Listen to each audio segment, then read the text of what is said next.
Good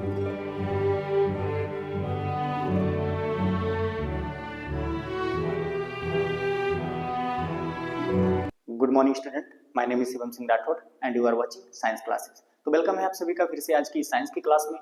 तो आज का हमारा टॉपिक है internal structure of human heart.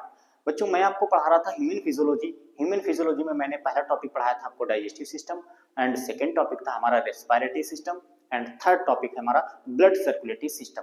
Blood circulatory system में इसका अध्ययन हम दो प्रकार से करते हैं, एक तो external structure of human heart में and second internal structure of human heart में।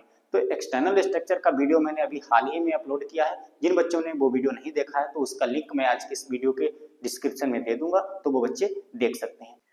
तो बच्चों मैं बता दूं, ये आज का जो टॉपिक है internal structure of human heart, ये बहुत ही मोस्ट इंपॉर्टेंट टॉपिक है क्लास 10th वाले बच्चों के लिए, आने वाली बोर्ड परीक्षा के लिए।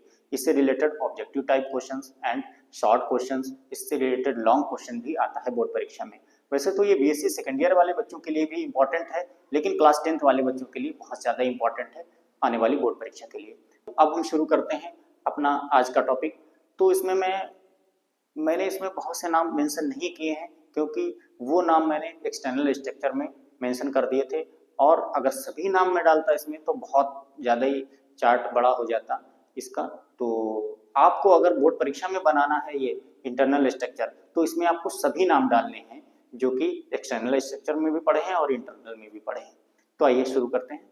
तो बच्चों, मानव हृदय की आंतरिक संरचना का अध्ययन करने पर यह ज्ञात होता है कि इसमें 4 कक्ष पाए जाते हैं, जिनमें से 2 अलिंद और 2 नीले, जिनको इंग्लिश में बोलते हैं 2 ऑरिकल एंड 2 वेंट्रिकल होते हैं।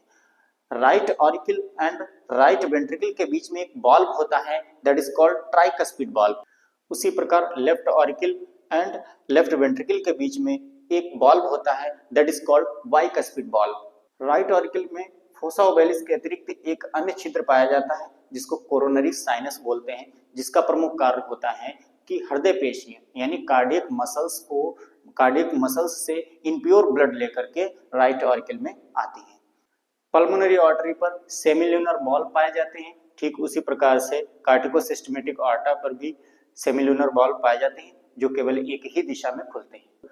एक नाम बचा है जिसका नाम है फोसा ओवैलिस। इसका डिस्कस मैंने एक्सटर्नल स्ट्रक्चर में किया है, तो फिर इसको हम जान लेते हैं।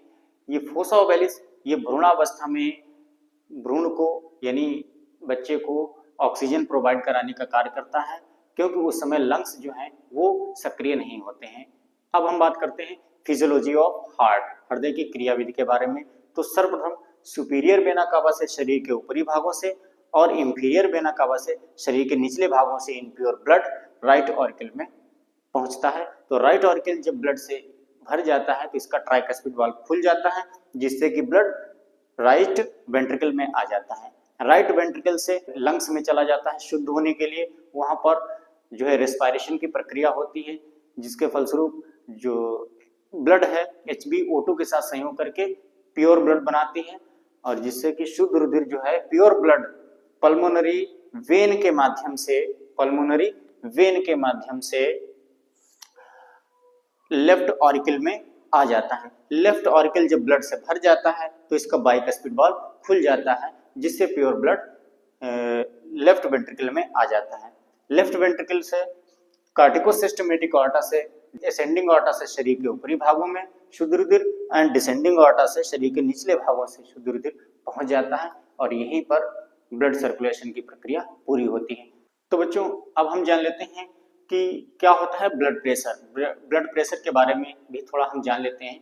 तो ब्लड प्रेशर 2 प्रकार का होता है, systolic blood pressure and diastolic blood pressure, यानी प्रकंचन रुधिर दाब एंड अनुशीतलन रुधिर दाब। एक स्वस्थ व्यक्ति के शरीर में ब्लड प्रेशर 80 mmHg से 120 mmHg तक होता है।